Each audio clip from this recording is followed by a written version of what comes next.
Hi friends, இன்றைக்கி வீடியோவில் ஒரே ஒரு இன்க்ரீடியன்ட் வச்சு எப்படி ஃபேஸ் மாஸ்க் அதுக்கப்புறமா ஹேர் பேக் எப்படி பண்ணுறதுன்னு தான் பார்க்க போகிறோம். இந்த இன்க்ரீடியன்ட் எல்லார் வீட்லேயுமே இருக்கக்கூடிய ஒரு சிம்பிள் கிச்சன் இன்க்ரீடியன்ட் தான், அதுதான் வெந்தயம். ஆமாங்க, இந்த வெந்தயத்தை வச்சு தான் நம்ம ஈஸியாக எப்படி வீட்டிலையே ரொம்ப சிம்பிளாக ஹேர் மாஸ்க் அதுக்கப்புறமா ஃபேஸ் பேக் பண்ணுறது எப்படின்னு பார்க்க போகிறோம். இந்த வெந்தயத்தை நம்ம இப்படியே தண்ணியில் ஊற வச்சு அரைச்சி கூட நம்ம யூஸ் பண்ணிக்கலாம். ஆனால் நான் என்ன பண்ண போகிறேன் அப்படின்னா, இதை பவுட்ரு பண்ணி வச்சுருக்க போகிறேன். ஏன் அப்படின்னா, நம்ம இப்போல்லாம் பண்ணணும்னு நினைக்கிறோமோ அப்போ அந்த பவுட்ரு எடுத்து நம்ம பண்ணினா போதும். இல்லைன்னா தினமும் தண்ணியில் ஊற வச்சது ஒரு பெரிய ப்ராசஸாக இருக்கும்.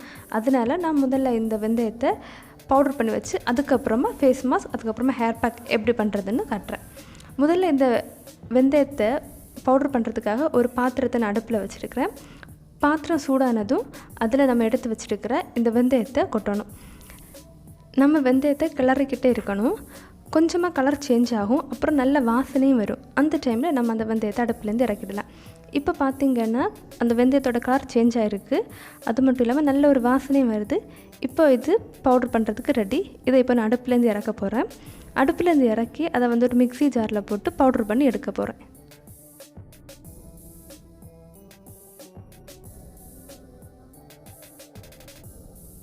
இப்போது இந்த பவுடர் வச்சு தான் நம்ம ஃபேஸ் மாஸ்க் அதுக்கப்புறமா ஹேர் பேக் பண்ண போகிறோம். முதல்ல ஒரு பவுல் எடுத்துக்கோங்க.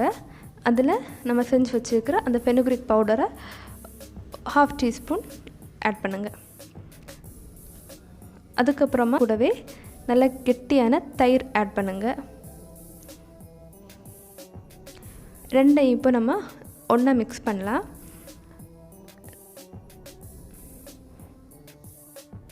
நான் முதல்ல ஸ்பூன் வச்சு மிக்ஸ் பண்ணி பார்த்தேன், பட் அது ஃபுல்லாக மிக்ஸ் ஆகலை. அதனால அதுக்கப்புறமா என்ன பண்ணிட்டேன்னா, என்னுடைய விரல் வச்சு நான் நல்லா மிக்ஸ் பண்ணிட்டேன். இந்த வெந்தயத்துக்கு நம்ம நிறைய தயிர் ஆட் பண்ண வேண்டியது இருக்குது. நான் முதல்ல கொஞ்சமாக ஒரு ஹாஃப் ஸ்பூன் வெந்தயத்துக்கு 1/2 ஸ்பூன் தயிர் ஆட் பண்ணேன். ஆனால் அது நல்லா மிக்ஸ் ஆகலை. அதனால திரும்ப நிறைய தயிர் ஆட் பண்ணிகிட்டே இருந்தேன். கடைசியில் 1/2 ஸ்பூன் பவுடருக்கு கிட்டத்தட்ட 3 டேபிள் ஸ்பூன் தயிர் ஆட் பண்ணதுக்கப்புறம் தான் இந்த பேஸ்ட் கன்சிஸ்டன்சி வந்திருக்கு. நீங்கள் இதை செஞ்ச உடனே உங்கள் ஃபேஸில் இல்லைனா ஹேரில் அப்ளை பண்ணிக்கோங்க. ஏன்னா டைம் ஆக திரும்ப அது ரொம்ப சாலிட் மாதிரி ஆகிடும். அது திரும்ப பேஸ்ட் ஆக்குறதுக்காக நம்ம திரும்ப தயிர் ஆட் பண்ண வேண்டியது இருக்கும். ஸோ செஞ்ச உடனே நீங்கள் உங்கள் ஃபேஸில் இல்லைனா ஹேரில் அப்ளை பண்ணிக்கோங்க. அவ்வளோதாங்க. இந்த பேக்கை நீங்கள் ஹேர் மாஸ்க்காகவும் யூஸ் பண்ணலாம், ஃபேஸ் பேக்காகவும் யூஸ் பண்ணலாம். உங்களுக்கு தயிர் இல்லை அப்படின்னா நீங்கள் தேங்காய் பால் யூஸ் பண்ணலாம், இல்லைன்னா தண்ணி கூட ஆட் பண்ணி இந்த பேக்கை நீங்கள் செஞ்சுக்கோங்க.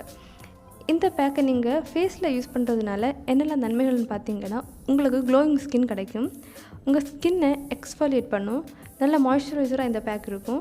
அதுக்கப்புறமா உங்கள் ஸ்கின்னில் இருக்கக்கூடிய டார்க் சர்க்கிள்ஸ், பிளமிஷஸ் இருந்துச்சு அப்படின்னா அதை கம்மி பண்ணும். ஆன்டி ஏஜிங்காக இந்த பேக் இருக்கும். அப்புறம் உங்கள் ஸ்கின்னில் இருக்கக்கூடிய பிம்பிள்ஸ், ஆக்னி எல்லாத்தையுமே க்யூர் பண்ணிவிடும்.